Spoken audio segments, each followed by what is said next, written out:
Hey, Shalom Israel, Brother Reggie Jr. here. So today, guys, I'm going to be doing Exodus chapter 25. And in this chapter, we're going to pretty much be getting into the preparation for building the tabernacle and the things within the tabernacle. Now, all the tabernacle is just a sanctuary. And in this sanctuary is going to be pretty much God's dwelling place. Now, we know temporarily they're building this moving tabernacle, right? And of course, everything that was put inside also was able to be moved as well, bared by the Levites. However, we know that later on during Solomon's time, the Lord allowed Solomon to build him a temple, a sanctuary that was grounded, a sanctuary that did not move. And of course, that temple ended up being built in the place which the Lord chose, not Solomon, in the place that the Lord chose, and that place was none other than Jerusalem. So with that, guys, we're gonna go ahead and get right into this Exodus chapter 25, and I'm going to read verses 1 through 9 first. And it says, "And the Lord spake unto Moses, saying, Speak unto the children of Israel, that they bring me an offering." Now we know that there is a mixed multitude with the children of Israel, but he wasn't speaking to that mixed multitude, was he? Who was the Lord speaking to? Speak unto the children of Israel. You speak to my people, Moses, that what? That they bring me an offering. In a little bit, in a couple of verses, we're going to see what that offering is. The Lord says, "Of every man that giveth it willingly with his heart," meaning his mind, "you shall take my offering." The Lord is going to tell you what that offering is, but the Lord, like, look, if you're not giving this willingly, or with your whole heart, I don't even want you to bring me none of this stuff that I'm about to ask for. Because you know Israel, they love to give grudgingly, and they give with they give like they in distress. "Oh man, I can't believe I gotta give this, man. Man, dang. I didn't want to give this gold, but I guess I'll go ahead and give it up." No, the Lord, like, don't, if you coming like that, don't even give me that mess. Just go ahead and keep it. I want people that is going to be serious about my work and who actually love me and giving out the willingness of their heart, because they want to see me have a place to stay, because essentially they're building, Lord, a place to stay. All right, but let's keep reading verse 3. "And this is the offering which ye shall take of them," because all of this stuff he about to name, these are the things that's going to be used to make the tabernacle and to make the things that are therein. Says you're going to take of them gold and silver and brass. And remember, they have all of these things. First of all, you got to ask yourself, why do they have all of these things? Wasn't they poor in Egypt? Didn't they not have nothing? Remember, towards the end, when they were leaving Egypt, remember they spoiled the Egyptians. That's how they got all this stuff right here. Gold, you're going to take gold, silver, and brass, and blue, purple, scarlet, and fine linen, and goat's hair, and ram skins with an S dyed red, and badger skin, shittim wood. Verse 6, oil for the light. And if I can, guys, I'll try to show you some pictures on the screen, because we're going to have a couple of chapters like this where we're seeing certain materials named. I try to do my best to show y'all some pictures so y'all can kind of get a sense of what these things somewhat look like. But verse 6, oil for the light, spices for anointing oil, and for sweet incense. 7 onyx stones, and stones to be set in the ephod and in the breastplate. So it showed you just all of this stuff that the Lord asked for. It showed you it showed you that Israel spoiled the Egyptians for all of this stuff, because these were all of the things that the Egyptians kept the children of Israel from. But when they went out with that high hand because of the Lord, They took all of this stuff from the Egyptians. Verse 8. And he says, and let them make me, see, let them make me a sanctuary, that I may dwell among them. So in other words, the Lord like, hey, y'all doing this because y'all gonna make me a place to stay. And this place that I'm going to stay is going to be among y'all, right in the midst of y'all. Now, let me see. Do I want to say it yet?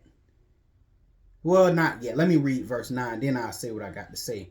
According to all that I shew thee. He talking to Moses. According to all that I shew thee. So Moses didn't come up with the dimensions for the tabernacle and the things thereof. It was showed to him on earth as it is in heaven.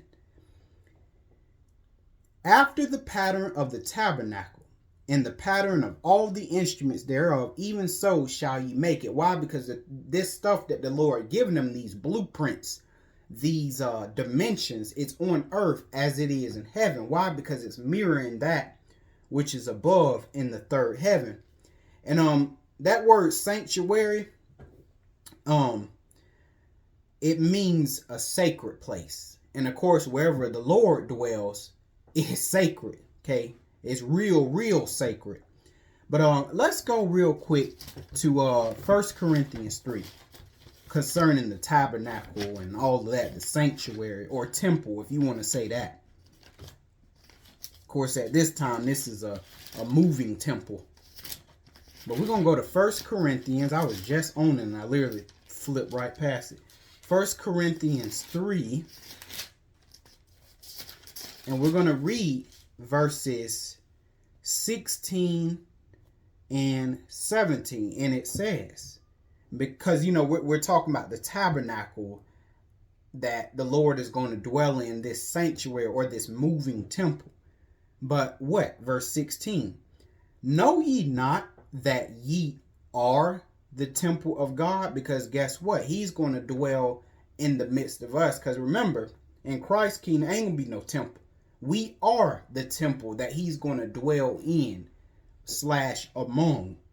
Know ye not that you are the temple of God, and that the Spirit of God dwelleth in you, meaning the word of God dwelleth in you. 17. If any man defile the temple of God, because remember, the sanctuary or this tabernacle or the temple, that if you want to call it that too, remember, it's a place where the Lord dwells. So guess what? That place is now sacred. And, you know, that's going to be shown. You see all the rituals that the Levites had to go through and how, you know, if they broke them things, you know, it kind of was off with their head. And so that's why here it's like, hey, if any man defile the temple of God, him shall God destroy. And see, Paul talking like this because he understood, hey, that's what happened in the temple that they had. You know, you had to be very careful. You couldn't just do what you wanted in that temple. You get your clock cleaned, right? So if any man defile the temple of God, him shall God destroy. For the temple of God is holy, which temple what? Ye are. And that's another thing. It's like we're the temple, and there's a dual meaning to that, you know, meaning our minds is God's temple because that's where the word dwells and stuff. Then at the same time, we're going to be the temple that God dwells in that 1,000-year reign, you know, because he's going to be among us and all of that, because there was no temple therein because we were the temple of it. But at the same time, when it's talking about how, you know, we are the temple, I guess I'm trying to make sure I explain this right, but when you see the things later on that the Levites had to do, how they were very careful to make sure that, you know, they were clean and to make sure the temple was clean, all these rituals and rites, all of that stuff in a way to represent our minds, how we ought to every day be trying to keep our mind clean, trying to keep it sacred so the word of God can dwell in our minds. But we'll come to that when we get to it. I don't want to deviate off too far. Okay. So now we're going to go ahead and read verses 10 through 22. So go ahead and flip back to Exodus 25. Okay. Now we are going to be dealing with the building of the ark. So the Lord is going to give the blueprints, okay, the dimensions of this ark and how it should be made and what it should be fashioned after. And remember, on earth as it is in heaven. Now I'm going to go ahead and explain to you guys this right now. This ark that they're building, okay, right here, verses 10 through 22, this is actually the Lord's vehicle, okay? That's what they're actually building. They're actually building or mirroring the Lord's vehicle. And you're going to see what I mean by that. So let's just read a little bit. Verse 10, and it says, "And they shall make an ark of shittim wood." So the ark itself was to be made of this special wood. And this wood is called shittim wood. And it's very important that they listen to what the Most High told them to make this ark out of, because certain woods, as we know now, certain woods have certain properties. Certain woods have longevity, because remember, Israel had this tabernacle and stuff a very, very long time. So this shittim wood lasted a long time, man. And that's why it's important to do as the Lord said. Okay, so it had to be made of shittim wood. 2 cubits and a half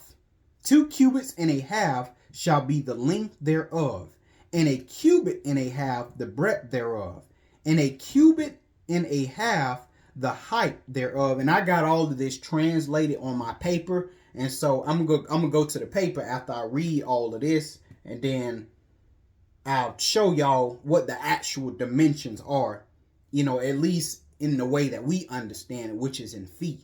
Okay, verse 11, it says, "And thou shalt overlay it," what is it? It meaning the ark, "with pure gold."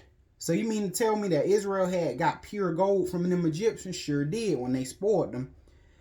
You're going to overlay this ark made of shittim wood with pure gold, within and without shalt thou overlay. That's why when, and I'm sorry, y'all, my bad. But this is why when invading armies came upon the children of Israel, now you see why these invading armies was taking everything, because a lot of this stuff Israel had was mixed with gold, diamonds, topaz, rubies, onyx, you know. And so now to them, these things weren't sacred items. They're, you know, the enemy just looking like, ooh, this gold, ooh, this topaz, rubies. You know, Israel had it good. We were a rich nation, guys. We really, really were. And I just had to mention that. But yeah, the ark going to be overlaid with pure gold, within, without, and shall make upon it a crown of gold round about. So around the edges of the ark, or around the whole ark, they were to make a crown of gold. Okay. Now, let's go ahead and translate those dimensions. So I'm going to be translating verses 10 through 11. Okay. And this ark, not only is it the vehicle of the Lord, but the ark also was a chest, something that you can put something inside of it, right? That's why it said within and without. Why? Because this ark, it could be opened up, right? And so when it was opened up, it's all gold. Now the build material of the ark, of course, we know is shittim wood, but today it is known as the acacia tree or acacia tree. Okay, the length of this ark was 3.7 feet long. The width was 2.25 feet wide. The height was 2.25 feet tall. And the overlay, of course, was gold. And the feature of this ark was that it had a crown of gold around it. Okay. Now we're going to keep it moving. Verse 12. And it says, "And thou shalt cast 4 rings of gold for it, and put them in the 4 corners thereof. And 2 rings shall be in the side of it, and 2 rings in the other side of it." Okay. So now we're dealing with these 4 rings, because see, with these 4 rings, they're going to be placed at every corner of this ark, because they're going to end up building staves to put through these rings, so that way the ark can be bared up. But we're going to get to that part in a couple of verses, or I think actually in the next verse. So the 4 rings, the placement was in the 4 corners of the ark, and the build material was pure gold. So this wasn't made with shittim wood then overlaid. No, it was actually, these 4 rings was actually made of gold, right? So now we're going to get into the staves. Okay, verse 14. And thou shalt put the, 13.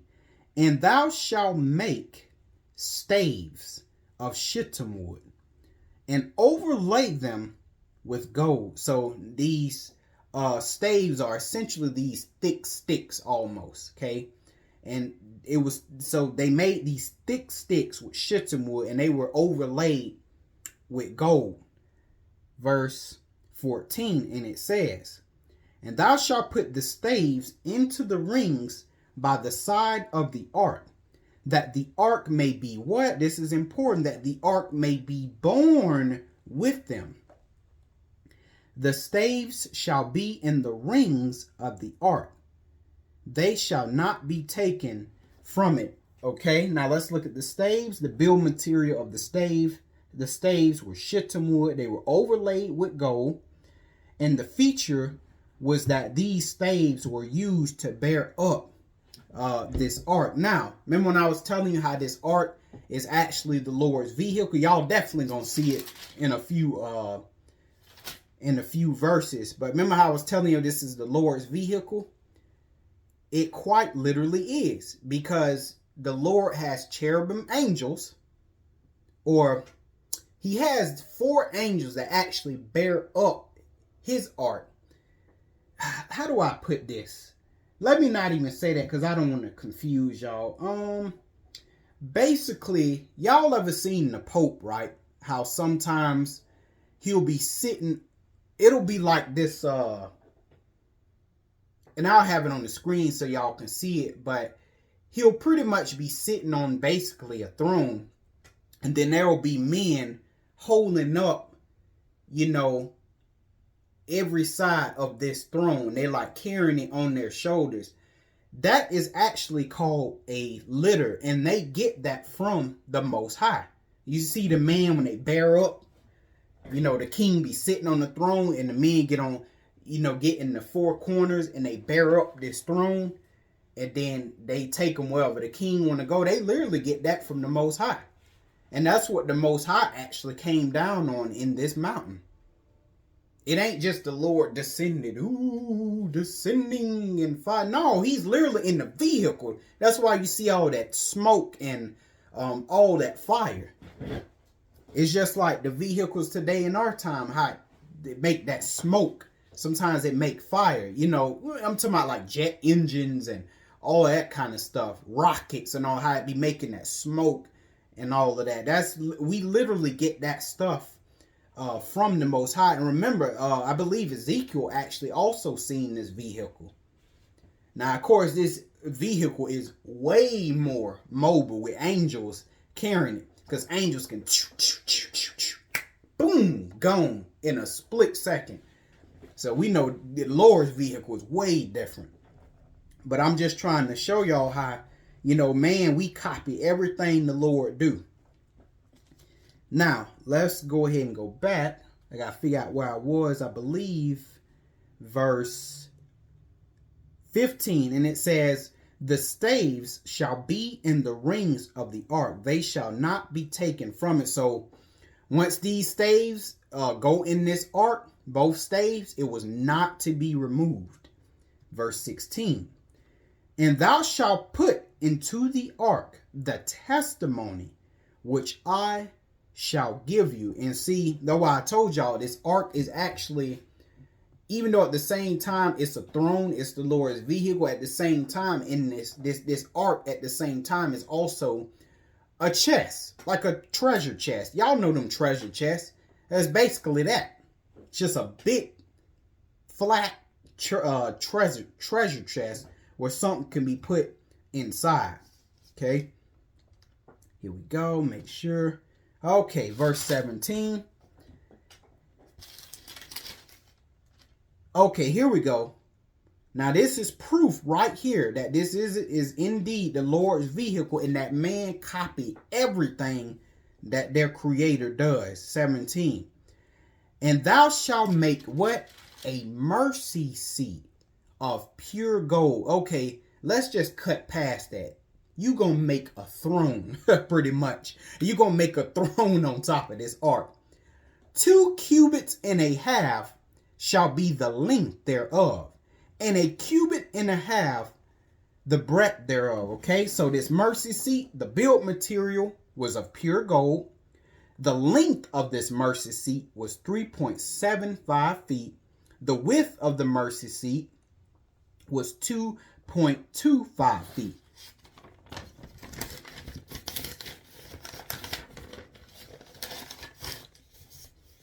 And it's funny because, well, let's just go ahead and read the part about the cherubims before I get to talking again. Here we go. Okay, so verse 18. Now, in addition to this mercy seat, or this throne literally being put on this ark, what else? 18. And thou shalt make 2 cherubims of gold. These are covering angels. Well, what are they covering? They're covering the mercy seat, but nah, not really the mercy seat. What are they really covering? They're covering what's on the mercy seat. And who's on the mercy seat?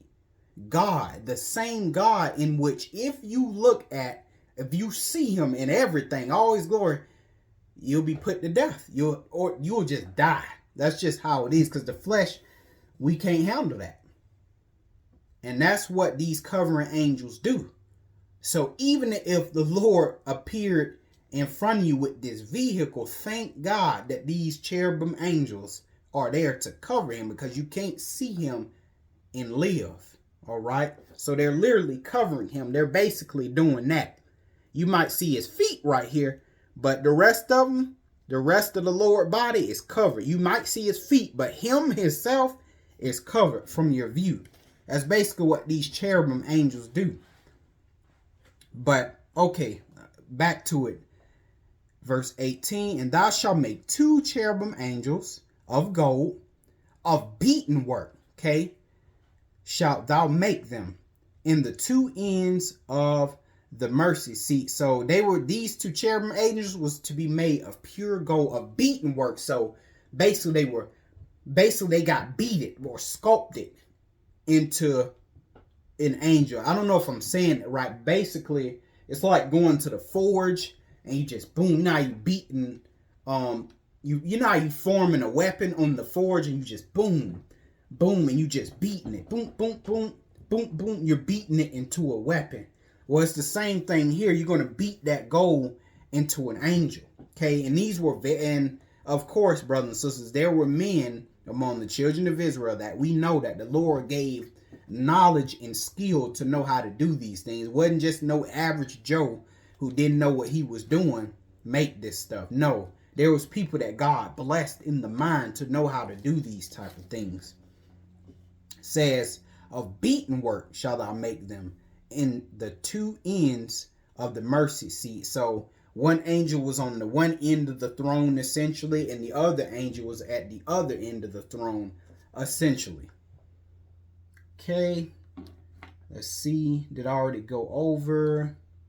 Okay, yeah, the 2 cherubims. All right. So the build material was pure gold of beaten work, right? And then its feature is it covered the mercy seat. They covered the mercy seat, of course, with their wings, which the Bible's going to get into that. But are they really truly covering the mercy seat, or that which is on the mercy seat? Okay. Verse, let's see. Did I make? Well, 19. It says, and make 1 cherub on the one end, and the other cherub on the other end, even of the mercy seat shall you make the cherubims on the 2 ends thereof. 20. And the cherubim shall stretch forth their wings on high. On high. See? On earth as it is in heaven. Okay? The cherubim shall stretch forth their wings on high, covering the mercy seat with their wings. And their faces shall look one to another. Toward the mercy seat shall the faces of the cherubims be. And if y'all notice, if you go on Google or Yahoo Images or Bing or whatever search engine you use, you notice whenever they depict the ark, some people call it the Ark of the Covenant, you can call it whatever you want, but whenever the ark is depicted, you notice the mercy seat is never there. Brothers and sisters, a seat, a throne basically, is literally supposed to be in between those two angels. But you notice they only depict the angels, the cherub angels being there, but you notice that there's no mercy seat. There's no throne. There's supposed to be a throne there. Okay? And most people don't know that. They just, oh, look at the ark. No, there's supposed to be a throne right there. That throne is where the Most High sit. And them wings of them cherubim, of the cherubims, the covering angels, they literally covered the Most High from you seeing him and having to be put to death because of it. All right, let's see.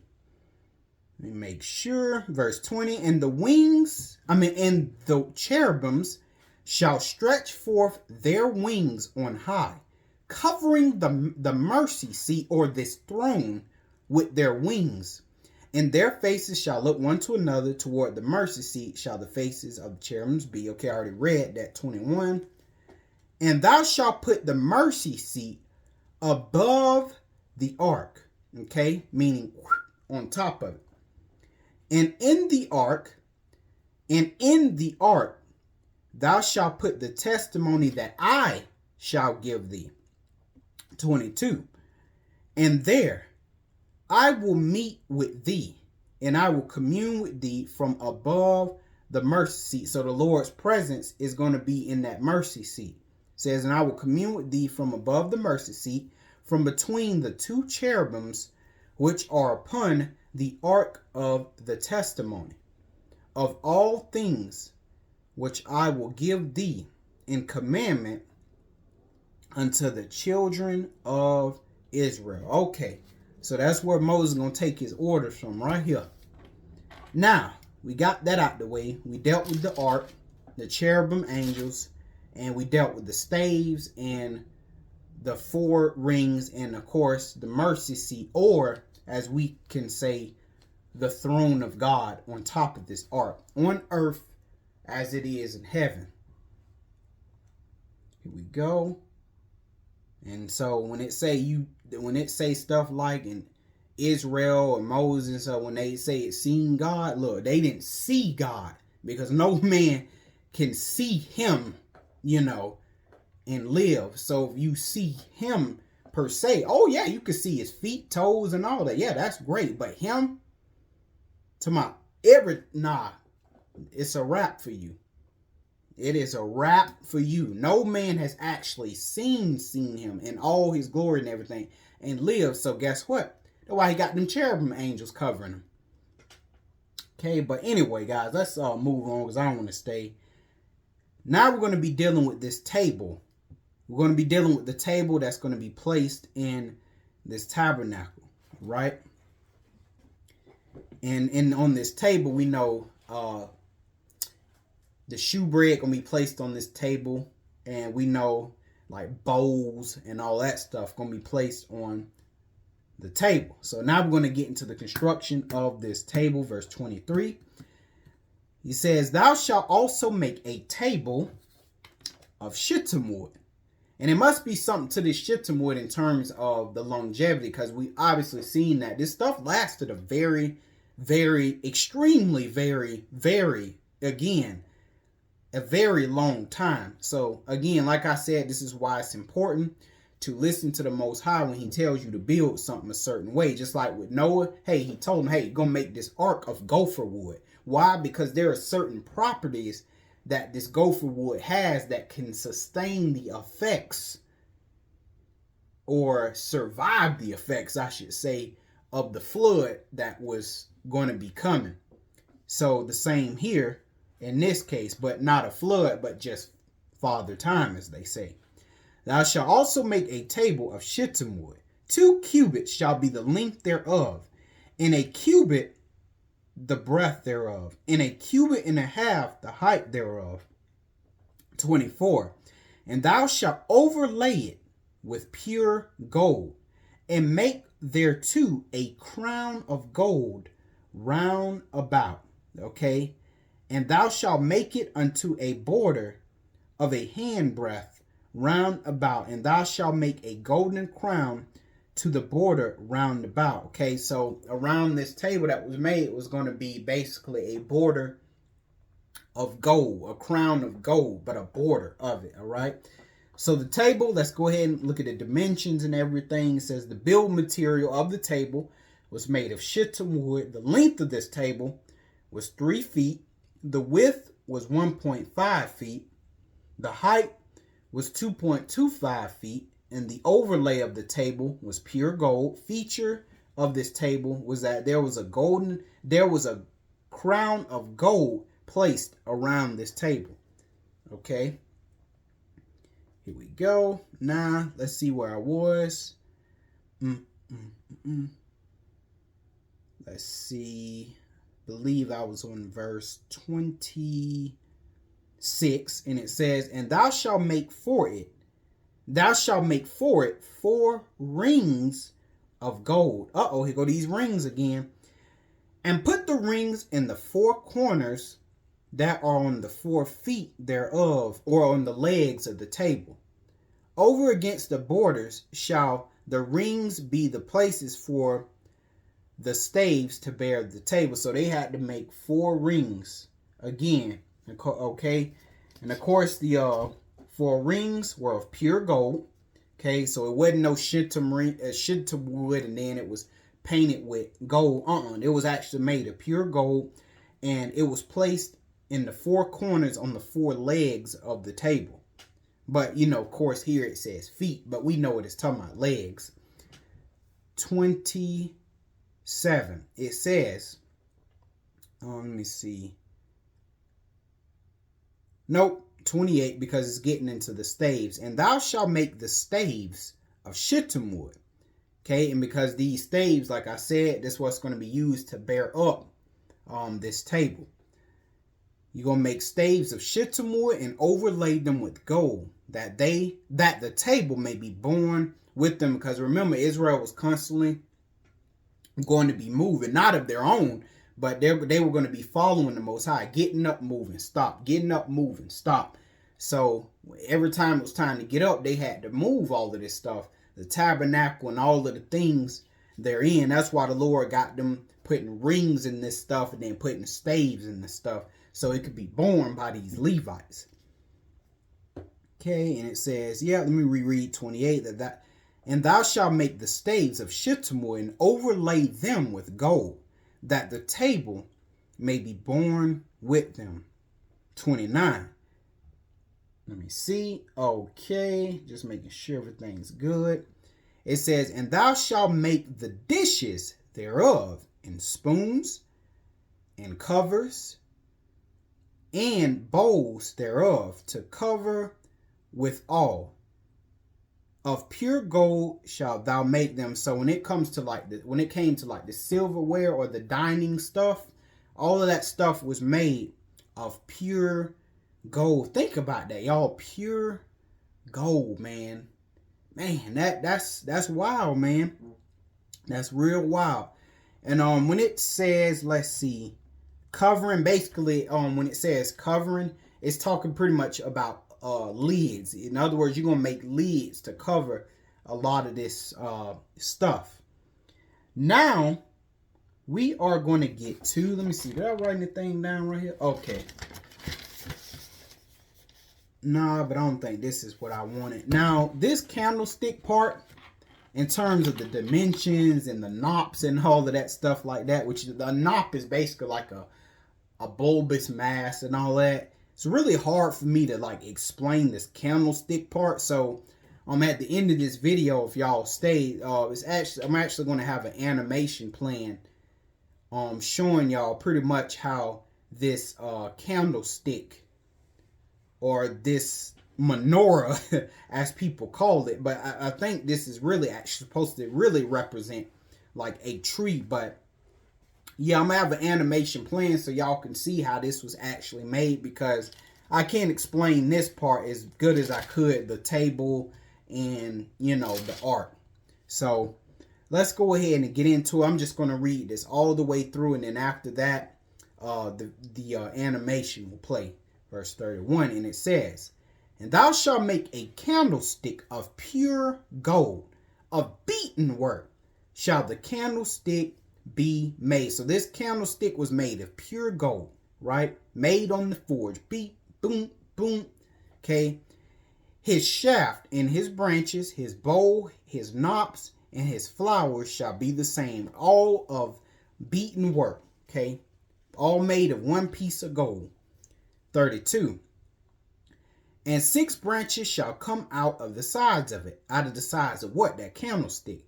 3 branches of the candlestick out of the one side, and 3 branches of the candlestick out of the other side.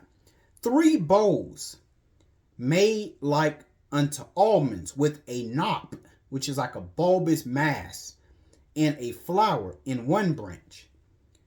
And 3 bowls made like almonds with the other branch, with a knop and a flower.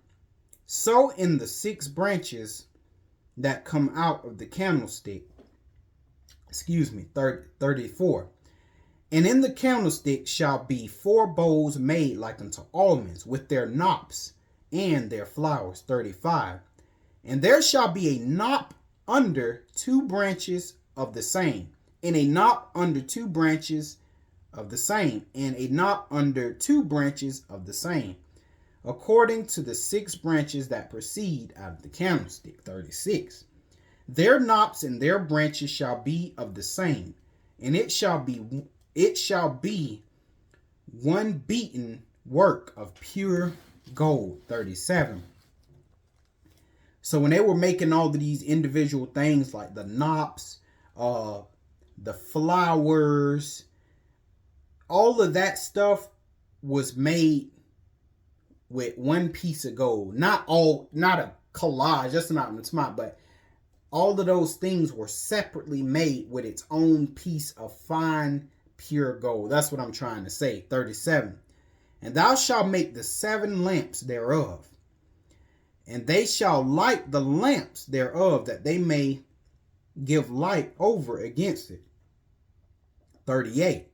"And the tongues thereof, and the snuff dishes thereof shall be of pure gold." All of this stuff was made of gold. No wonder when the enemy came in, like I said, they came taking all kind of stuff. Why? Stuff was made of gold, man. 39. "And of a talent of pure gold shall he make it, with all these vessels. And look that thou make them after their pattern, which was shewed thee in the mount." So Moses is going to be made just how I showed it to you. That's exactly how you're going to have them make it on earth as it is in heaven. "You shall also make a lampstand of pure gold. The lampstand shall be of hammered work. Its shaft, its branches, its bowls, its ornamental knobs, and flowers shall be of one piece. And 6 branches shall come out of its sides, 3 branches of the lampstand out of one side, and 3 branches of the lampstand out of the other side. 3 bowls shall be made like almond blossoms on one branch, with an ornamental knob and a flower, and 3 bowls made like almond blossoms on the other branch, with an ornamental knob and a flower, and so for the 6 branches that come out of the lampstand. On the lampstand itself, 4 bowls shall be made like almond blossoms, each with an ornamental knob and flower. And there shall be a knob under the first 2 branches of the same, a knob under the second 2 branches of the same, and a knob under the third 2 branches of the same, according to the 6 branches that extend from the lampstand. Their knobs and their branches shall be of one piece. All of it shall be of one hammered piece of pure gold. You shall make 7 lamps for it, and they shall arrange its lamps so that they give light in front of it. And its wick trimmers and their trace shall be of pure gold. And it shall be made of a talent of pure gold with all these utensils. And see to it that you make them according to the pattern which was shown you on the mountain.